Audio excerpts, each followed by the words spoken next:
Thank you. Please be seated. Good evening. To the United States Corps of Cadets, to the men and women of our armed services, and to my fellow Americans. I want to speak to you tonight about our effort in Afghanistan, the nature of our commitment there, the scope of our interests, and the strategy that my administration will pursue to bring this war to a successful conclusion. It's an extraordinary honor for me to do so here at West Point, where so many men and women have prepared to stand up for our security and to represent what is finest about our country. To address these important issues, it's important to recall why America and our allies were compelled to fight a war in Afghanistan in the first place. We did not ask for this fight. On September 11th, 2001, 19 men hijacked 4 airplanes and used them to murder nearly 3,000 people. They struck at our military and economic nerve centers. They took the lives of innocent men, women, and children without regard to their faith or race or station.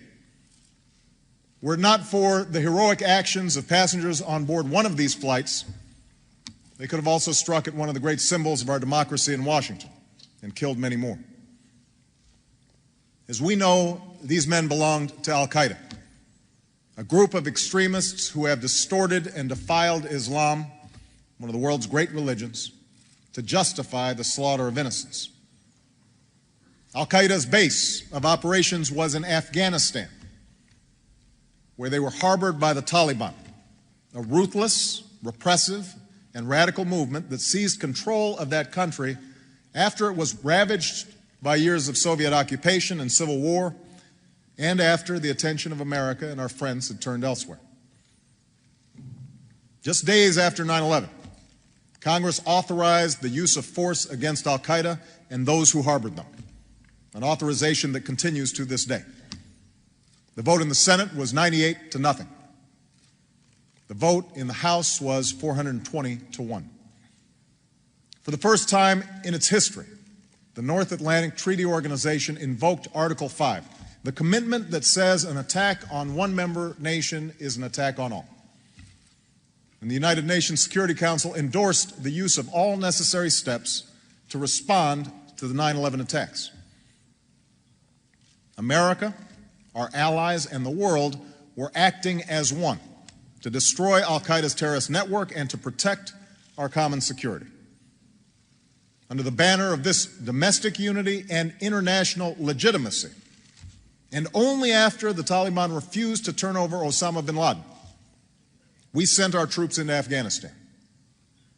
Within a matter of months, Al-Qaeda was scattered and many of its operatives were killed. The Taliban was driven from power and pushed back on its heels. A place that had known decades of fear now had reason to hope. At a conference convened by the UN, a provisional government was established under President Hamid Karzai, and an international security assistance force was established to help bring a lasting peace to a war-torn country. Then, in early 2003, the decision was made to wage a second war in Iraq. The wrenching debate over the Iraq War is well known and need not be repeated here.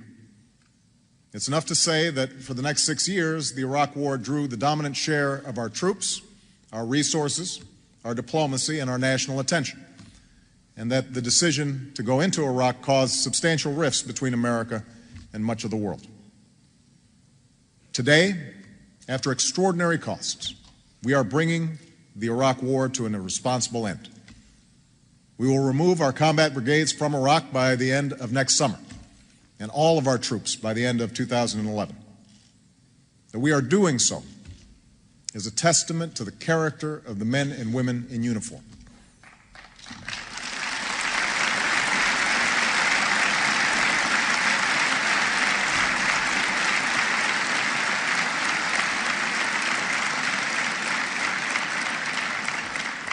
Thanks to their courage, grit, and perseverance, we have given Iraqis a chance to shape their future, and we are successfully leaving Iraq to its people. But while we've achieved hard-earned milestones in Iraq, the situation in Afghanistan has deteriorated. After escaping across the border into Pakistan in 2001 and 2002, al-Qaeda's leadership established a safe haven there. Although a legitimate government was elected by the Afghan people, it's been hampered by corruption, the drug trade, an underdeveloped economy, and insufficient security forces.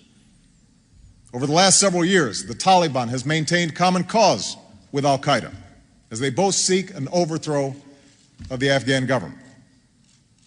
Gradually, the Taliban has begun to control additional swaths of territory in Afghanistan while engaging in increasingly brazen and devastating attacks of terrorism against the Pakistani people. Now, throughout this period, our troop levels in Afghanistan remained a fraction of what they were in Iraq.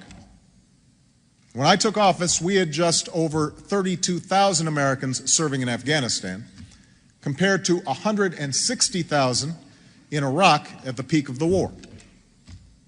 Commanders in Afghanistan repeatedly asked for support to deal with the reemergence of the Taliban, but these reinforcements did not arrive.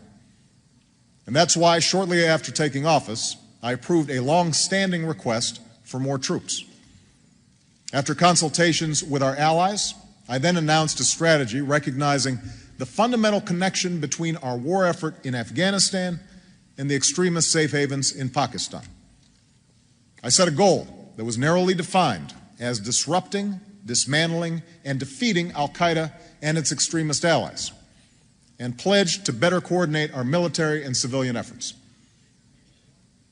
Since then, we've made progress on some important objectives. High-ranking al-Qaeda and Taliban leaders have been killed, and we've stepped up the pressure on al-Qaeda worldwide. In Pakistan, that nation's army has gone on its largest offensive in years. In Afghanistan, we and our allies prevented the Taliban from stopping a presidential election. And although it was marred by fraud, that election produced a government that is consistent with Afghanistan's laws and constitution. Yet huge challenges remain. Afghanistan is not lost, but for several years it has moved backwards. There's no imminent threat of the government being overthrown, but the Taliban has gained momentum. Al-Qaeda has not reemerged in Afghanistan in the same numbers as before 9/11, but they retain their safe havens along the border.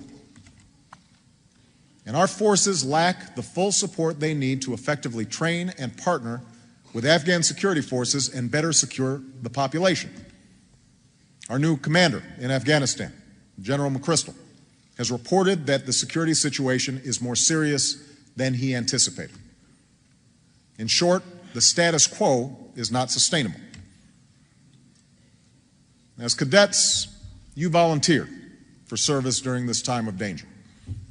Some of you fought in Afghanistan. Some of you will deploy there. As your commander-in-chief, I owe you a mission that is clearly defined and worthy of your service. And that's why, after the Afghan voting was completed, I insisted on a thorough review of our strategy. Now, let me be clear. There has never been an option before me that called for troop deployments before 2010. So there has been no delay or denial of resources necessary for the conduct of the war during this review period. Instead, the review has allowed me to ask the hard questions and to explore all the different options along with my national security team, our military and civilian leadership in Afghanistan, and our key partners. And given the stakes involved, I owed the American people and our troops no less. This review is now complete. And as Commander-in-Chief, I have determined that it is in our vital national interest to send an additional 30,000 U.S. troops to Afghanistan. After 18 months, our troops will begin to come home. These are the resources that we need to seize the initiative while building the Afghan capacity that can allow for a responsible transition of our forces out of Afghanistan. I do not make this decision lightly. I opposed the war in Iraq precisely because I believe that we must exercise restraint in the use of military force and always consider the long-term consequences of our actions. We have been at war now for 8 years, at enormous cost in lives and resources. Years of debate over Iraq and terrorism have left our unity on national security issues in tatters and created a highly polarized and partisan backdrop for this effort. And having just experienced the worst economic crisis since the Great Depression, the American people are understandably focused on rebuilding our economy and putting people to work here at home. Most of all, I know that this decision asks even more of you, a military that, along with your families, has already borne the heaviest of all burdens. As President, I have signed a letter of condolence to the family of each American who gives their life in these wars. I have read the letters from the parents and spouses of those who deployed. I visited our courageous wounded warriors at Walter Reed. I've traveled to Dover to meet the flag-draped caskets of 18 Americans returning home to their final resting place. I see firsthand the terrible wages of war. If I did not think that the security of the United States and the safety of the American people were at stake in Afghanistan, I would gladly order every single one of our troops home tomorrow. So no, I do not make this decision lightly. I make this decision because I am convinced that our security is at stake in Afghanistan and Pakistan. This is the epicenter of violent extremism practiced by al-Qaeda.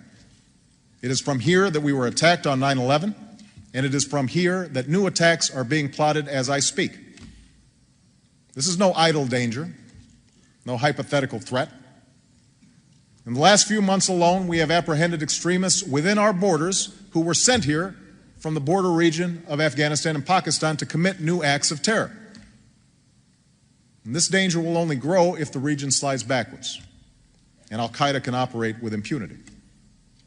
We must keep the pressure on al-Qaeda, and to do that, we must increase the stability and capacity of our partners in the region. Of course, this burden is not ours alone to bear. This is not just America's war. Since 9/11, al-Qaeda's safe havens have been the source of attacks against London and Amman and Bali. The people and governments of both Afghanistan and Pakistan are endangered. And the stakes are even higher within a nuclear-armed Pakistan because we know that al-Qaeda and other extremists seek nuclear weapons, and we have every reason to believe that they would use them. These facts compel us to act along with our friends and allies. Our overarching goal remains the same: to disrupt, dismantle, and defeat al-Qaeda in Afghanistan and Pakistan, and to prevent its capacity to threaten America and our allies in the future. To meet that goal, we will pursue the following objectives within Afghanistan.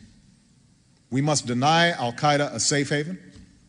We must reverse the Taliban's momentum and deny it the ability to overthrow the government. And we must strengthen the capacity of Afghanistan's security forces and government so that they can take lead responsibility for Afghanistan's future. We will meet these objectives in 3 ways. First, we will pursue a military strategy that will break the Taliban's momentum and increase Afghanistan's capacity over the next 18 months. The 30,000 additional troops that I'm announcing tonight will deploy in the first part of 2010, the fastest possible pace, so that they can target the insurgency and secure key population centers. They'll increase our ability to train competent Afghan security forces and to partner with them so that more Afghans can get into the fight. And they will help create the conditions for the United States to transfer responsibility to the Afghans. Because this is an international effort, I've asked that our commitment be joined by contributions from our allies. Some have already provided additional troops, and we're confident that there will be further contributions in the days and weeks ahead. Our friends have fought and bled and died alongside us in Afghanistan, and now we must come together to end this war successfully. For what's at stake is not simply a test of NATO's credibility, What's at stake is the security of our allies and the common security of the world. Now, taken together, these additional American and international troops will allow us to accelerate handing over responsibility to Afghan forces and allow us to begin the transfer of our forces out of Afghanistan in July of 2011. Just as we have done in Iraq, we will execute this transition responsibly, taking into account conditions on the ground. We'll continue to advise and assist Afghanistan's security forces to ensure that they can succeed over the long haul. But it will be clear to the Afghan government, and more importantly to the Afghan people, that they will ultimately be responsible for their own country. Second, we will work with our partners, the United Nations, and the Afghan people to pursue a more effective civilian strategy so that the government can take advantage of improved security. This effort must be based on performance. The days of providing a blank check are over. President Karzai's inauguration speech sent the right message about moving in a new direction. And going forward, we will be clear about what we expect from those who receive our assistance. We'll support Afghan ministries, governors, and local leaders that combat corruption and deliver for the people. We expect those who are ineffective or corrupt to be held accountable. And we will also focus our assistance in areas such as agriculture that can make an immediate impact in the lives of the Afghan people. The people of Afghanistan have endured violence for decades. They've been confronted with occupation by the Soviet Union and then by foreign al-Qaeda fighters who used Afghan land for their own purposes. So tonight, I want the Afghan people to understand. America seeks an end to this era of war and suffering. We have no interest in occupying your country. We will support efforts by the Afghan government to open the door to those Taliban who abandon violence and respect the human rights of their fellow citizens. And we will seek a partnership with Afghanistan grounded in mutual respect, to isolate those who destroy, to strengthen those who build, to hasten the day when our troops will leave, and to forge a lasting friendship in which America is your partner and never your patron. Third, we will act with the full recognition that our success in Afghanistan is inextricably linked to our partnership with Pakistan. We're in Afghanistan to prevent a cancer from once again spreading through that country. But this same cancer has also taken root in the border region of Pakistan. And that's why we need a strategy that works on both sides of the border. In the past, there have been those in Pakistan who have argued that the struggle against extremism is not their fight, and that Pakistan is better off doing little or seeking accommodation with those who use violence.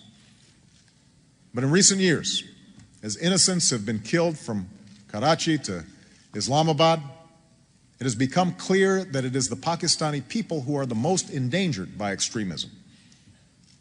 Public opinion has turned. The Pakistani army has waged an offensive in Swat in South Waziristan. And there is no doubt that the United States and Pakistan share a common enemy. In the past, we too often defined our relationship with Pakistan narrowly. And those days are over.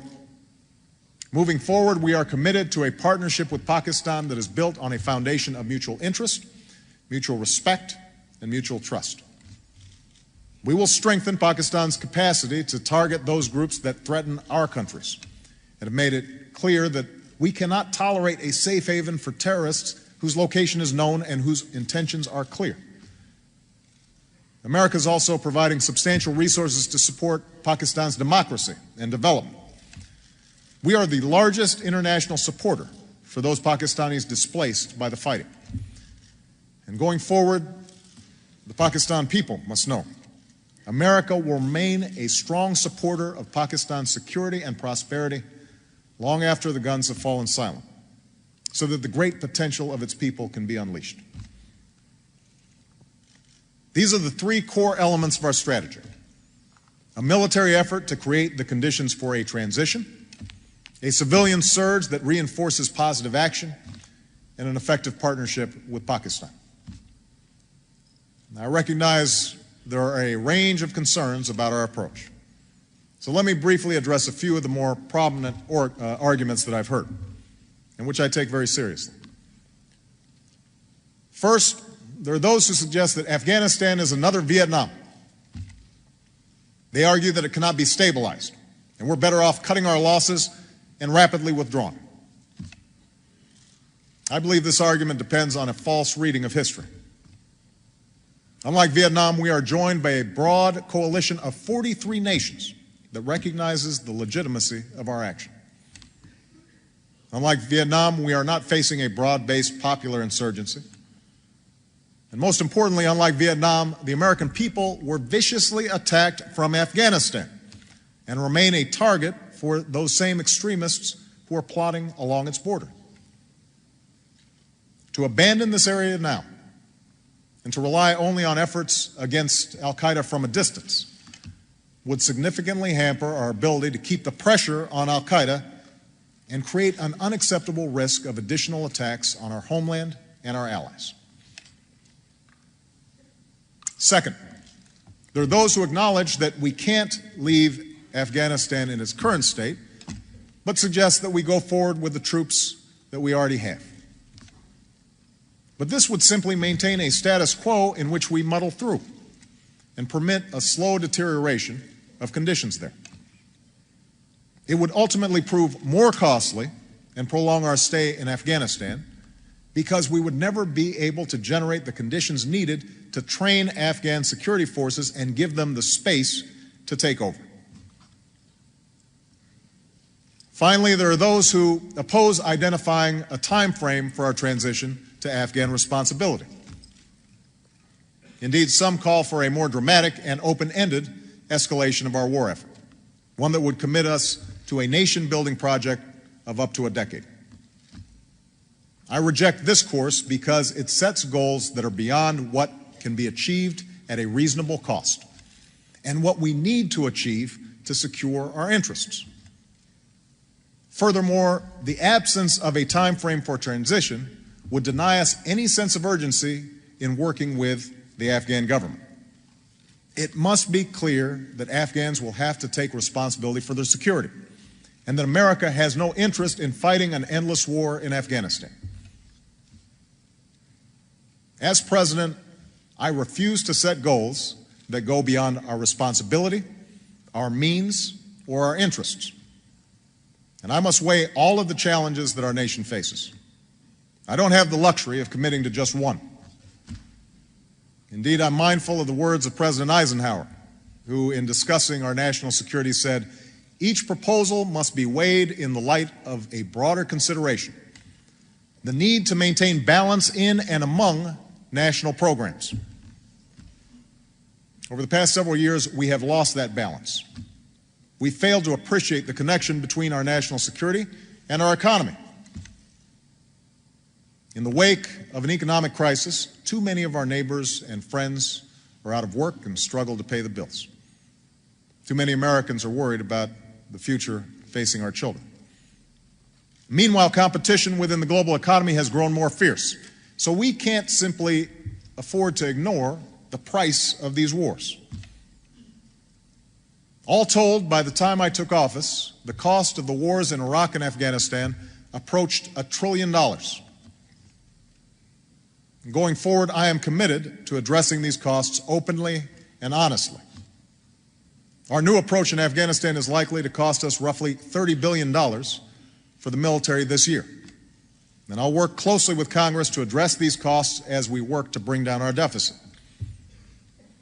But as we end the war in Iraq and transition to Afghan responsibility, we must rebuild our strength here at home. Our prosperity provides a foundation for our power. It pays for our military, it underwrites our diplomacy, it taps the potential of our people and allows investment in new industry, and it will allow us to compete in this century as successfully as we did in the last. That's why our troop commitment in Afghanistan cannot be open-ended, because the nation that I'm most interested in building is our own. Now, let me be clear. None of this will be easy. The struggle against violent extremism will not be finished quickly, and it extends well beyond Afghanistan and Pakistan. It will be an enduring test of our free society and our leadership in the world. And unlike the great power conflicts and clear lines of division that defined the 20th century, our effort will involve disorderly regions, failed states, diffuse enemies.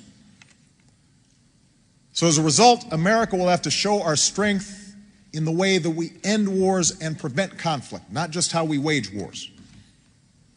We'll have to be nimble and precise in our use of military power. Where al-Qaeda and its allies attempt to establish a foothold, whether in Somalia or Yemen or elsewhere, they must be confronted by growing pressure and strong partnerships. And we can't count on military might alone. We have to invest in our homeland security because we can't capture or kill every violent extremist abroad. We have to improve and better coordinate our intelligence so that we stay one step ahead of shadowy networks. We will have to take away the tools of mass destruction. And that's why I've made it a central pillar of my foreign policy to secure loose nuclear materials from terrorists, to stop the spread of nuclear weapons, and to pursue the goal of a world without them. Because every nation must understand that true security will never come from an endless race for ever more destructive weapons. True security will come for those who reject them. We'll have to use diplomacy, because no one nation can meet the challenges of an interconnected world acting alone. I've spent this year renewing our alliances and forging new partnerships. And we have forged a new beginning between America and the Muslim world, one that recognizes our mutual interest in breaking a cycle of conflict and that promises a future in which those who kill innocents are isolated by those who stand up for peace and prosperity and human dignity. And finally, we must draw on the strength of our values. For the challenges that we face may have changed, but the things that we believe in must not. And that's why we must promote our values by living them at home, which is why I have prohibited torture and will close the prison at Guantanamo Bay. And we must make it clear to every man, woman, and child around the world who lives under the dark cloud of tyranny that America will speak out on behalf of their human rights and tend to the light of freedom and justice and opportunity and respect for the dignity of all peoples. That is who we are. That is the source, the moral source of America's authority. Since the days of Franklin Roosevelt and the service and sacrifice of our grandparents and great-grandparents, our country has borne a special burden in global affairs. We have spilled American blood in many countries on multiple continents. We have spent our revenue to help others rebuild from rubble and develop their own economies. We have joined with others to develop an architecture of institutions from the United Nations to NATO to the World Bank that provide for the common security and prosperity of human beings. We have not always been thanked for these efforts, and we have at times made mistakes. But more than any other nation, the United States of America has underwritten global security for over 6 decades. A time that, for all its problems, has seen walls come down and markets open and billions lifted from poverty, unparalleled scientific progress and advancing frontiers of human liberty.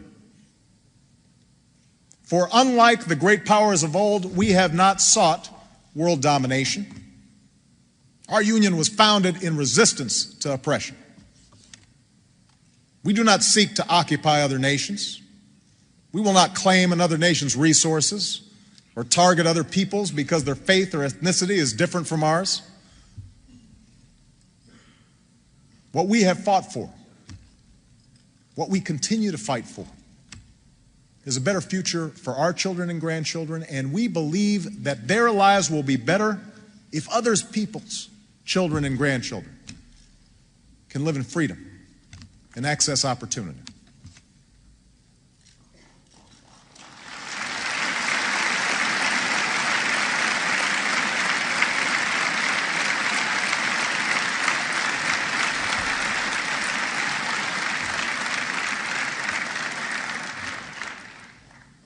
As a country, we're not as young and perhaps not as innocent as we were when Roosevelt was president.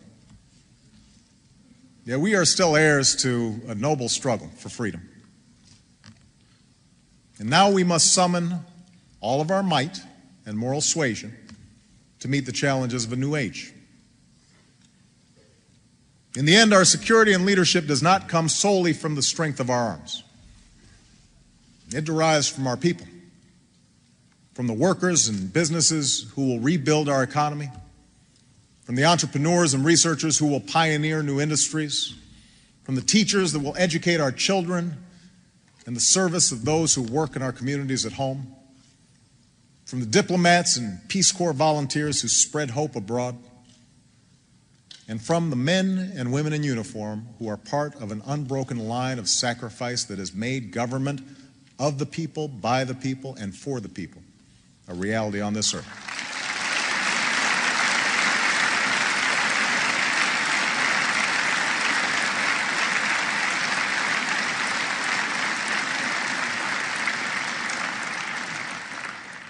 This vast and diverse citizenry will not always agree on every issue, nor should we.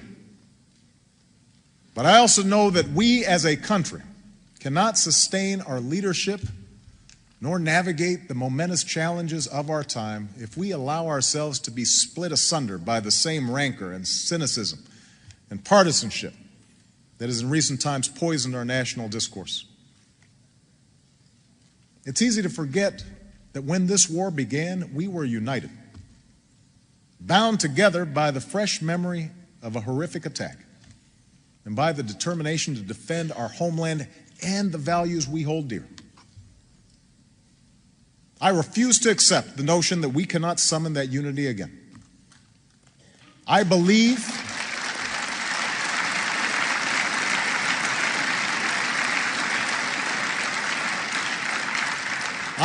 with every fiber of my being that we, as Americans, can still come together behind a common purpose. For our values are not simply words written into parchment. They are a creed that calls us together and that has carried us through the darkest of storms as one nation, as one people. America, we are passing through a time of great trial. And the message that we send in the midst of these storms must be clear: that our cause is just, our resolve unwavering. We will go forward with the confidence that right makes might, and with a commitment to forge an America that is safer, a world that is more secure, and a future that represents not the deepest of fears, but the highest of hopes. Thank you. God bless you, and God bless the United States of America.